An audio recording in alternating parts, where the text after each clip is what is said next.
John, what's the challenge of the Panthers tonight?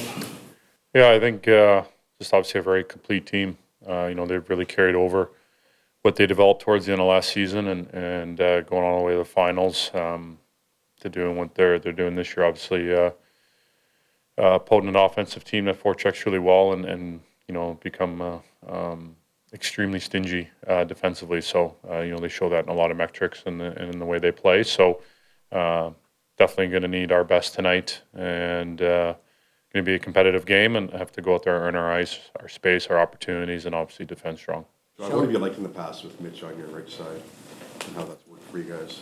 Yeah, I mean, over my time here, I've obviously have had periods playing with Mitch, or especially my first year here. So I think just a good understanding of each other, of what we do well, and his ability to draw people to him.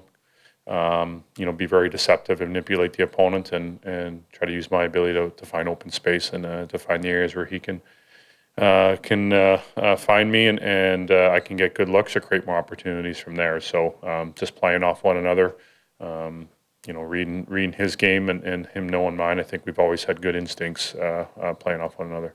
John, Sheldon was reluctant to change your line because it's been going so well. As you reflect on it, why do you think now might be a good time for the team for a bit of a shakeup? Well, I mean, I think I don't want to put words in his mouth, but as the coach, you're trying to find balance in all areas among lines, pairings, the way we're playing and whatnot. So he obviously felt the timing was right to change things up a bit, give it a different feel, and just continue to work to find balance to the group and our team game really kind of coming together. So obviously his job to manage that, and I think for me in my role to always be ready to play with whoever. I think there's no doubt we got a lot of skill and talent and depth on our team, a lot of great players to play with, and on me to the guys I play with to help make them better. Is it possible to maintain momentum even though there is a shift? Like it feels like you and Bertuzzi, like that's been working as well. Like do you sense like there is a chance for you to kind of keep building? Yeah, I think whether the line stayed the same or he's made some adjustments. It's on myself individually, and I think as our line to go out there and be effective and to play well, and there might be some different tendencies or a different dynamic with a different player or different players that you're playing with, but going out there and finding your game and making an impact and playing at a high level. So no doubt, I think things have been building well with Bert and continue that, and obviously Mitchie's a hell of a player. I mean, you're talking about one of the best wingers in the game, so. Looking forward to the opportunity to get back out there with him and what he brings to the table and what he means to our team. What's your sense of where Mitch's frustration level is at, and how much do you talk to him about? Yeah, I think like any player, you just want to be really consistent, and when you're an elite player, you want to make an impact every single night. With the puck, without the puck, on the score sheet, all those types of things, and he's got high expectations for himself. He's a very driven kid, and there's been a lot of growth, I think, with his maturity over the years and how he feels about his game and whatnot. So I know he just wants to continue to go out there and help us win, and that's what I love about him is that drive to be a key part of this team and be a great player in the league. So I think just got to continue to be himself, keep working, and know. Obviously what he's done in the past and the way he's played throughout the start of this season, there's so much good to his game, and a lot of confidence should come from that, and just to continue to work and play and have the joy that he plays with, that type of energy that he brings to the team and when he's on the ice. Any thoughts on the All-Star format, bringing back the draft, so the All-Stars draft each other for a team? Yeah, I think it's obviously something different. We've done it in the past, and brings a buzz and excitement to it. I think certainly for the fans, so it'll be exciting. Being obviously with the All-Star game being here in Toronto and adding that element back in will create an excitement about who's playing with who's playing against who, and when you bring the game's best together, why that can be so fun and unique. Yeah, Tavares Foundation posted the video of you guys going out to pick the Christmas tree. How long does that tradition go back, and what makes a good Christmas tree? Well, I don't got final say on the tree, so that's maybe asking the wrong guy. But it's just something we've started with our kids. So just been really enjoyable. They had a blast. They picked their own little tree as well. So obviously that time of the year, along with hockey season, World Junior starting up soon, and it's just one of the great traditions, obviously, with Christmas in itself, but obviously being in Canada and being Canadian, along with the game and those types of things. So, coming back from Sweden, that was one of the first things on my to-do list was we had to get a Christmas tree. So, What goes through your mind when you learn that Patrick Kane's coming to the division? yeah, I mean, obviously, you're talking about a world-class Hall of Fame player, an incredible career, a very unique player, and knowing Pat a little bit, I think he just really loves to play. Whether it was when I played against him in minor hockey, through junior hockey, and not professionally, just loves to play. Obviously hasn't been at full health the last couple of years, and now that he's had a procedure and worked really hard to kind of get feeling good again, I can only imagine that he's going to be very determined and motivated just to go out there and play and feel like himself, and excited about this chapter in his career. But obviously, when that challenge comes, we'll have to be prepared for it. Mentally, do you guys think you're more ready for these games against the Panthers based on what you saw last year in the playoffs? Well, you have to be ready for every game and whatever the challenge presents. I think you want to understand what that challenge is and prepare for it, but also we know and continuing to mostly focus on ourselves and the level that we have to get to and understanding who your opponent is and what that brings. So, on us to go out there and continue to play at a higher level and do that more consistently. Jake, what's the challenge of the Florida Panthers tonight? Yeah, they're an excellent team. Kind of taking off where they left off last year, frankly. They're a really good forechecking team. They're on top of you all over the ice. They compete hard, so it's definitely going to be a good challenge for us. What sort of emotions are involved when you're facing a team that knocked you out of the playoffs? Yeah, obviously, it's definitely heightened. Competitiveness is heightened. Urgency is heightened. Whenever a team ends your season, obviously you get up for those games pretty easily. Remember most from that series? What has stuck with you? I think just getting down early and trying to claw back from down 3-0, and I think they took it to us a lot in the early parts, and they got in a lot of good timely scoring, good goaltending, and we just didn't quite have the answer early in that series, and obviously that was the result. Coach was saying yesterday he's kind of happy with the way the team is trending in terms of its team defense. What's the key for you about team defense and helping the goalies out a bit? Yeah, I think our team defense has gotten a little better over the last little bit here. It's obviously been a little inconsistent throughout the course of the year, and that's what we're looking to find here moving forward into December now, and or soon into December. And just for me personally, it comes down to my skating and competitiveness. I'm skating and competing and winning battles and getting the pucks up to the forwards and spending more time in their end is always crucial for team defense if you just don't even have to defend. How would you describe your comfort level right now playing the offside? Very comfortable. It's definitely a little bit foreign to me. I haven't played a ton of it in my career, but playing with Gio, I've liked our game for the most part, and we do a lot of talking out there, and there's definitely different nuances about it. But like I said, I feel really comfortable at it. When's the last time you did it consistently? Probably over the course of my career, I've done it for like 2-week stretches. When we run into injuries or whatever it may be, kind of like we are now. You marvel at Gio being 40 years old and doing what he's doing? Pardon? You marvel at Gio being 40 years old and doing what he's doing?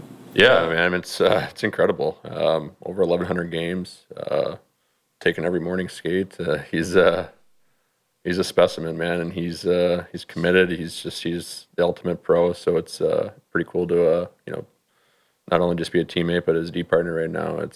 He's awesome. Ryan McCabe played here for many years, of course, and works for Florida. Even at this late stage, you still get each other's mail sometimes or get confused with him. Yeah, if he's my uncle or not. Yeah, I get that question a couple times. No, I've actually never met Brian, but no, he's a good player here for a long time. Do you have a thought on Patrick Kane joining the division and a team that you guys are battling with right now in the standings? Yeah, I know everyone was anxious to see where Kaner signed, and he's obviously a heck of a player, and he's going to add to whoever he signed with. So I think overall it's good for the league when he's playing. So excited to see him back out there. Bennett missed that first game against you guys down in Florida. What do you see as the biggest challenge Sam Bennett presents? Yeah, he competes just like a lot of their team. Competes, forechecks hard. He can score. like I said, he's a competitor just like a lot of those guys. So, Matthew, line change, just, William's been playing pretty darn good. What stands out about having him on your wing? Yeah, I mean, I think his speed and his playmaking ability. I think he's been able to just create space for the players around him, and so my job is just to get him the puck as much as possible and let him do his thing. When there is a line change like this, like how do you, I guess, view it? What sort of message does that send? Yeah, I mean, I don't think it changes anyone's role or responsibility. I think everyone knows what job we have to do, and knows how they have to play. It doesn't really change the mindset, everything. I think you just got to work harder, and I think just capitalize on our chances tonight. What sort of emotions are involved when you're facing a team that eliminated you last year? Yeah, I mean, there's a lot of emotions that go into it. I think we're a little, have a bad taste in our mouths with these guys. I think we're just really excited to get an opportunity to play them here and play them at our barn and just get a crack at giving it back to them. What was your perspective on? Sorry, Coach. What was your perspective on the play Bennett made that led to your injury in the playoffs? Yeah, I mean, I think it's just a tough situation. I don't think he was trying to do anything serious there. I think it was just it happens in hockey. Injuries happen, and it sucks that I couldn't participate in the rest of the playoffs. But it's a tough situation. But it's hockey at the end of the day. Same thing. I was wondering, great minds. I was wondering, you had mentioned before the rookie camp many moons ago that you were cleared to come back. So how did that work? You just said if you got through today, you'd be ready to go, kind of thing, in that playoff series. Yeah, I mean, I think we're just kind of taking it day by day at that point. I was still trying to obviously focus on my health and my well-being and make sure I'm 100% before I come back. But yeah, I was at the end stages of getting cleared for my concussion, so it was likely that I was going to be able to play there shortly. But obviously rough circumstances that we got knocked out of playoffs. But yeah, it's a long time ago, so I kind of want to just focus on now and getting to play him again here today. Getting a taste of that, especially I got to think that dealing with a guy like Matt Tkachuk help you, because I remember he was trying to get in your ear and then he scored 11 seconds later. How much does an experience like that, as limited as it was, help you? Yeah, I mean, that's the type of player he is. He wants to get under opponent's skin, and you can see that with how his play was yesterday, and so you just can't let that happen. I think that was a good learning curve for me, is that there's obviously a lot of guys out there that want to get under my skin. Obviously, being a younger player in the league, I just can't let it happen, and just got to focus on my game and focus on making the right plays and performing. Sheldon was talking about how when you moved up to the first line, the matchups and the challenges that come with that, especially being new in the league. Was that big a jump for you, to go on an extended run where you're getting the toughest matchups on a nightly basis? Yeah, good question. Yeah, it's difficult. Obviously, you're playing against their better defensive pair. You're playing guys that want to shut you down on a daily basis. It's difficult to play against their top guys, but I think it brings the best out of myself, out of our line as well, to play against the better players. So yeah, it's difficult, but I'm still learning and adjusting to it, and I think it's only going uphill. Where is your defensive side at, do you feel like? Because sometimes that's tough for younger guys coming in, especially forwards. Yeah, I think through our coaching staff and through system and video, I can kind of learn and adjust my game. Obviously, there's mistakes here and there, but I can learn from that, and I think just getting the opportunity to kind of repeat shifts and just repeat those kind of opportunities, I can grow from that, learn from that, and I think, like I said, I think it's only going uphill. I think it's getting better, and I'm really getting adjusted now. Sheldon, in your experience, when you do make a line change, is it possible for two guys on that line to keep the momentum going? Would you expect Tavares and Bertuzzi can kind of keep going, or is it kind of a fresh start when you have a third new guy? Yeah, well, we'll see. I mean, that's the question, right? You got to see. That's why, generally speaking, if one group's really rolling, you try not to disrupt that. As we talked about a lot yesterday, felt the timing was right, but it's a question. We'll watch and we'll see. You know that Florida likes to hit. How important is the breakout tonight against them? Yeah, I mean, it's less about the hitting. It's more about how they just move, play as five-man group. Their defense has got a really good mix of length and speed, and, and they get down on the walls really aggressively. Forwards covered very well for them. So, yeah, it's a significant challenge. It didn't take them long to really assert themselves in their game last night. So it was really evident. Just curious, as a coach, your process when you make a change like that, do you have one-on-one conversations with the guys explaining why you're making it, or do you just say this is coach's decision, or how do you go about explaining it to them?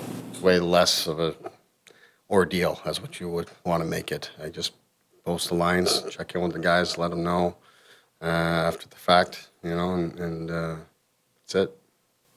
Looks like Reeves back in tonight. What are you looking for from him, if that's the case, in a game like today? Just to build on the game that he had in Chicago. I thought he did a really good job. There's a lot of things in that game that are exactly what we need from him. I talked to him, when he was coming out, going into Pittsburgh. It was really just my decision and the 11-7 and all of that, but it was not a reflection of his game. And in fact, we want him to sort of bottle up that game that he had in Chicago and how that line operated together and bring that forth here tonight.